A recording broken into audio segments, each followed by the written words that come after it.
Hi everyone! I am here today to read you another story, and today I am reading Miss Rumphius, which is a really wonderful book. Probably some of you have read this one before.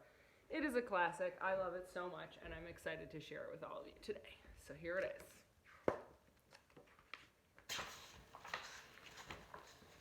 is. The Lupine Lady lives in a small house overlooking the sea.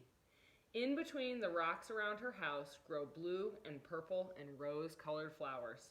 The Lupine Lady is little and old, but she has not always been that way. I know.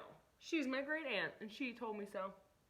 Once upon a time, she was a little girl named Alice who lived in a city by the sea. From the front stoop, she could see the wharfs and the bristling masts of tall ships.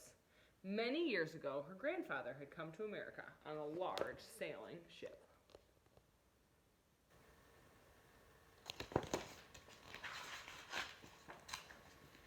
Now he worked in the shop at the bottom of the house, making figureheads for the prows of ships and carving figures out of wood to put in front of cigar stores. For Alice's grandfather was an artist. He painted pictures, too, of sailing ships and places across the sea. When he was very busy, Alice helped him put in the skies.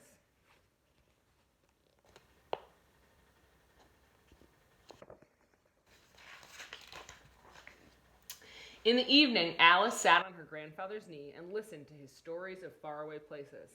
When he had finished, Alice would say, "When I grow up, I too will go to faraway places, and when I grow old, I too will live by the sea." "That is all very well, little Alice," said her grandfather, "but there is a third thing you must do." "What's that?" asked Alice. "You must do something to make the world more beautiful," said her grandfather. "All right," said Alice, but she didn't know what that could be. In the meantime, Alice got up and washed her face and ate porridge for breakfast. She went to school and came home and did her homework. And pretty soon, she was grown up.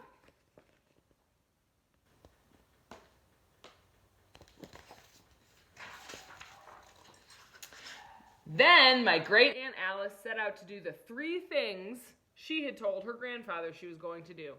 She left home and went to live in another city far away from the sea and the salt air. There, she worked in a library, dusting books and keeping them from getting mixed up, and helping people find the ones they wanted. Some of the books told her about faraway places. People called her Miss Rumphius now.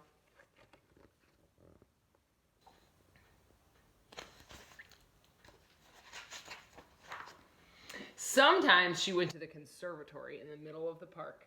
When she stepped inside on a wintry day, the warm, moist air wrapped itself around her, and the sweet smell of jasmine filled her nose. "This is almost like a tropical isle," said Miss Rumphius, "but not quite."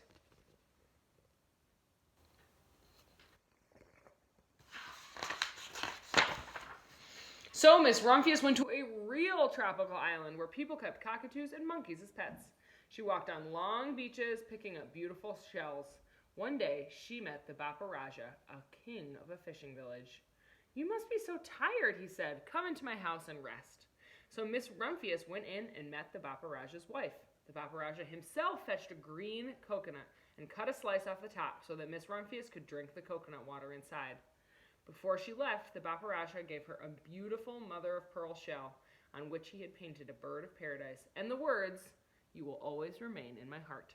"You will always remain in mine, too," said Miss Rumphius. My great aunt, Miss Alice Rumphius, climbed tall mountains where the snow never melted. She went through jungles and across deserts. She saw lions playing and kangaroos jumping, and everywhere she made friends she would never forget. Finally, she came back to the land of the lotus eaters, and there, getting off a camel, she hurt her back. "What a foolish thing to do," said Miss Rumphius. "Well, I have certainly seen faraway places. Maybe it is time to find my place by the sea." And it was, so she did.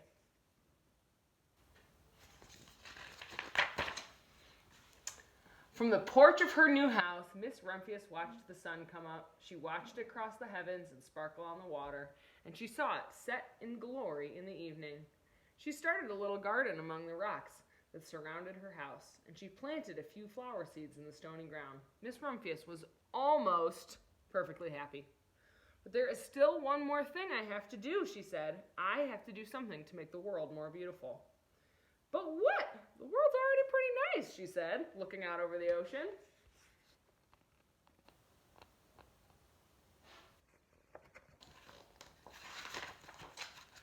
The next spring, Miss Rumphius was not very well. Her back was bothering her again, and she had to stay in bed most of the time. The flowers she had planted the summer before had come up and bloomed in spite of the stony ground. She could see them from her bedroom window, blue and purple and rose-colored. Lupines, said Miss Rumphius with satisfaction. I have always loved lupines the best. I wish I could plant more seeds this summer so that I could still have more flowers next year. But she was not able to.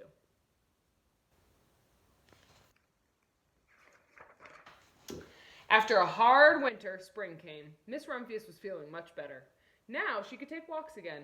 One afternoon, she started to go up and over the hill where she had not been in a long time. I don't believe my eyes, she cried when she got out to the top. From there, on the other side of the hill, was the large patch of blue and purple and rose-colored lupines. It was the wind, she said as she knelt in delight. It was the wind that brought the seeds from my garden here, and the birds must have helped too. Then Miss Rumphius had a wonderful idea.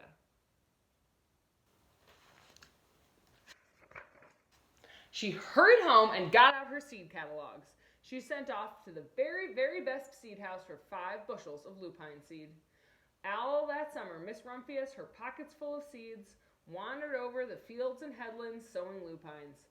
She scattered seeds along the highways and down the country lanes. She flung handfuls of them around the schoolhouse and the back of the church. She tossed them into hollows and along stone walls. Her back didn't hurt her anymore at all. Now some people called her that wild old lady.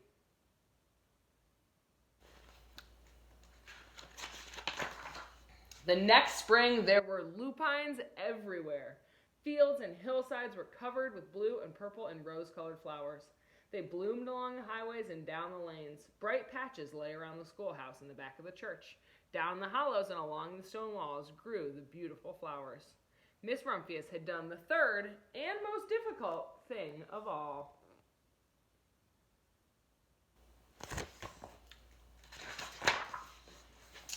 My great-aunt Alice, Miss Rumphius, is very old now. Her hair is very white. Every year, there are more and more lupines. Now they call her the Lupine Lady.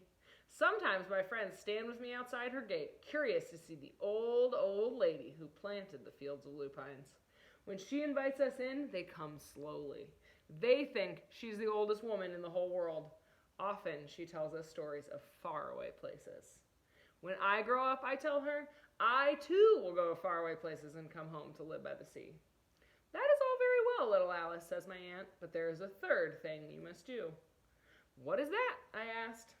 You must do something to make the world more beautiful. All right, I say. But I do not know yet what that can be.